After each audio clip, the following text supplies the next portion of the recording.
بسم اللہ الرحمن الرحیم۔ ٹی جے اسپیکس کے معزز ناظرین السلام علیکم۔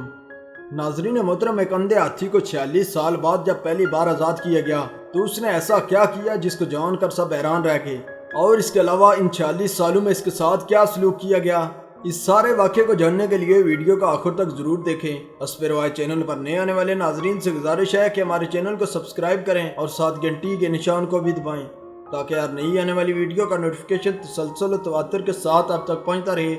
دوستو، اس کے علاوہ ہماری ان کاوشوں کا صلہ ہمیں لائکس اور کمنٹس سے ضرور دیں۔ ناظرین محترم، یہ واقعہ بھارت میں پیش آیا۔ اس ہاتھی کا نام کرما تھا، جو کہ 4000 ہاتھیوں کے ساتھ ایک قید خانے میں تھا۔ ہاتھیوں کی ایک بڑی تعداد اس قید خانے میں خطرناک بیماریوں کی وجہ سے مری بھی۔ اس قید خانے میں رہنے سے ہاتھیوں کی اوسط زندہ رہنے کی عمر 70 سال سے کم ہو کر 40 تک رہ گئی تھی۔ زائد شرح اموات کی ایک بڑی وجہ ناقص خوراک، گندی رہائش اور سخت سورج کی گرمی میں رکھنے سے تھی۔ سپانو گنگولی کے مطابق، جو کہ وائلڈ لائف ری ایبلیٹیشن سینٹر کی صدر ہے، ان ہاتھیوں کے مالک اور مینیجر کا ہاتھیوں کے ساتھ غیر مناسب رویہ اور ہاتھیوں سے زیادہ کام لینا بھی اموات کی ایک بڑی وجہ ہے۔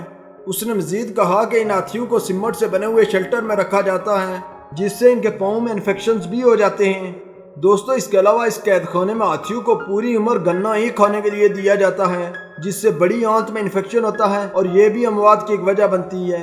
ہاتھیوں کے مالک ان کو سیاسی مہم، مذہبی رسومات اور سیاحوں کو گلیوں میں گھمانے کے لیے استعمال کرتے ہیں۔ کرما نومی یا اندھا ہاتھی بھی ان سارے کاموں میں استعمال ہوتا رہا۔ وہ اپنے مالک کی آواز پر راستہ بناتا۔ اس کے علاوہ بھاری سامان لے کر ہندوستان کی مصروف ترین شاہراہوں پر بھی استعمال کیا جاتا۔ دوستو، اس کے علاوہ کرما انڈیا کی مصروف ترین گلیوں میں روپے مانگنے کے لیے بھی استعمال ہوتا۔ آخرکار جنوری 2019 میں اس کو آزاد کروایا گیا۔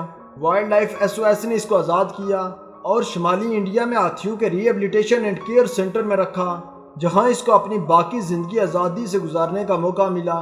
اس کے ساتھ انتظامیہ بھی اس کی زندگی کو بہتر بنانے کے لیے ہر ممکن کوشش کر رہی تھی۔ کرما ایک بڑے ٹرک میں لاد کر پہلے جانوروں کے اسپتال میں لایا گیا، جہاں اس کا مکمل علاج کیا گیا۔ چند دنوں بعد اس کے پاؤں بہتر ہوئے اور پھر یہ جانوروں کے پارک میں لایا گیا۔ دوستو، یہ ہاتھی پارک انتظامیہ نے روپے کمانے کے لیے بھی استعمال کیا۔ بہت بڑی تعداد میں سیاح اس کو دیکھنے کے لیے آتے۔ جب وہ اس اندھے ہاتھی کو دیکھتے تو وہ بڑے خوش ہوتے، اس کے ساتھ سیلفیاں بھی بناتے۔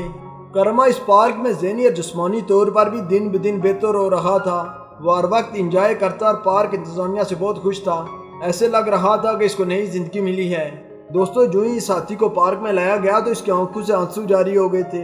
وہ خوشی سے ناچ بھی رہا تھا، کیونکہ آزادی بہت بڑی نعمت ہے، خواہ وہ انسانوں کے لیے ہو یا جانوروں کی۔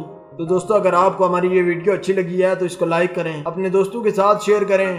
اسپے روایت چینل پر نئے آنے والے ناظرین سے گزارش ہے کہ ہمارے چینل کو سبسکرائب کریں اور ساتھ گھنٹی کے نشان کو بھی دبائیں تاکہ ہر نئی آنے والی ویڈیو کا نوٹیفیکیشن تسلسل و تواتر کے ساتھ آپ تک پہنچتا رہے۔